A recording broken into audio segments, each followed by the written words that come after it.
जब कलकत्ता भारत की राजधानी थी तो अंग्रेज राजधानी दिल्ली क्यों लाए? इसका तो सिंपल सा जवाब है कि 1905 के बंगाल विभाजन के बाद हुए रॉयट्स में कलकत्ता अनसेफ हो गया था, इसीलिए जरूरत दिल्ली को राजधानी बनाए जाने की थी। पर सवाल ये है कि जब भारत में इतने अच्छे सिटीज और थे तो फिर दिल्ली को ही राजधानी क्यों बनाया गया?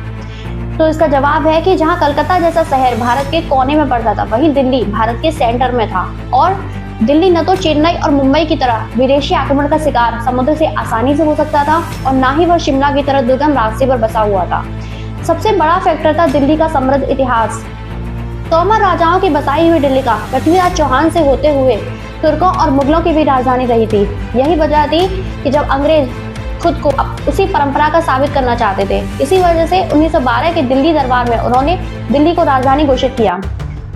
और 1857 की क्रांति के बाद उजड़ हो चुकी दिल्ली को ब्रिटियंस ने फिर से बसाया, जिसके इंफ्रास्ट्रक्चर पर तगड़ा पैसा खर्च किया गया था और राष्ट्रपति भवन और संसद भवन जैसी प्रोमिनेंट इमारतें खड़ी की गई थी। 1947 में आजादी की घोषणा भी यही लाल किले से की गई थी। तो इतनी लंबी लेगेसी को बनाए रखने के लिए आजाद भारत की राजधानी भी दिल्ली में ही बनी।